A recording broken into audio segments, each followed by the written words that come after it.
جی آپ نے بات کی صحبت کی، ٹھیک ہے، تو میں میرے جیسے نوجوان شاعر آپ جیسے استاد شاعروں سے متاثر ہوتے ہیں اور لکھنے کی طرف راغب ہوتے ہیں۔ میں یہ سننا چاہ رہا ہوں، میں یہ جاننا چاہ رہا ہوں کہ آپ جیسے استاد شاعر جو ہیں اپنے زمانے میں کن سے متاثر ہوئے تھے؟ متاثرین کا تو حلقہ اتنا وسیع ہے کہ اگر میں نام لوں گا تو شام ہو جائے گی، اور یہ شام رات میں بدل جائے گی اور رات صبح میں تحلیل ہو جائے گی، لیکن نام ختم نہیں ہوں گے۔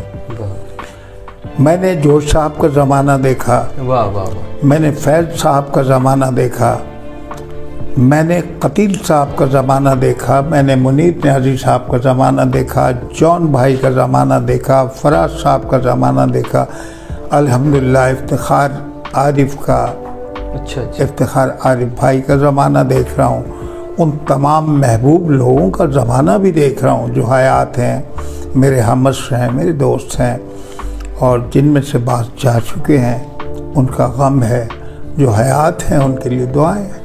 بالکل صحیح۔ تو صحبت یافتگی تو بہت سے لوگوں سے، صحبت یافتہ ان معنوں میں نہیں کہ ہم ان کے دوست تھے، دوست تو نہیں تھے، ہم تو ان کے تلامذہ میں سے تھے، ان سے سیکھنے والے تھے۔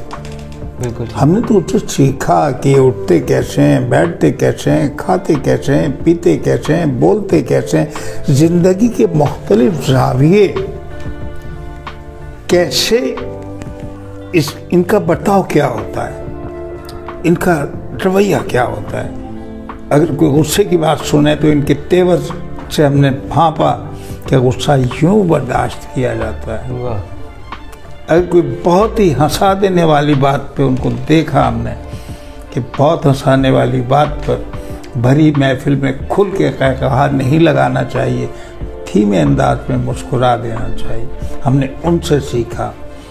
پھر ہم نے یہ دیکھا کہ تیزی سے سفر کرنے والے، یہ شہرت چاہنے والے منہ کے بل گرتے ہیں، انہیں شہرت حاصل نہیں ہوتی۔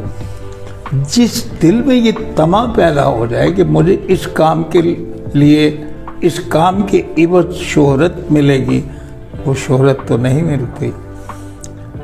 میں جن دنوں، آپ نے بتایا میری کتابیں 60 ہیں، نثر میں، شاعری میں، جن دنوں میں مجھے کوئی شام ادھار دو پہ کام کر رہا تھا تو میرے وہم و گمان میں نہیں تھا کہ کتاب اتنی مقبول ہوگی کہ اس کا 22واں ایڈیشن چھپ جائے گا، کتاب کا 22واں ایڈیشن چھپے گا۔ اگر میری طمع ہوتی کہ کاش اس کو شہرت کا ذریعہ بنا دے، مجھے یقین کامل ہے کہ مجھے شہرت کبھی حاصل نہیں ہو سکتی تھی۔ طمع نہیں ہونی چاہیے، طمع نہیں تھی، مجھے تو تمنا ہی نہیں تھی۔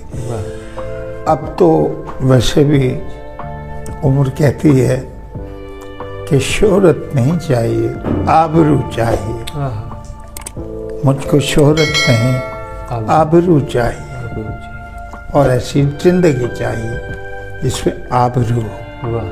شہرت تو دائمی چیز نہیں ہوتی، آبرو دائمی چیز ہوتی۔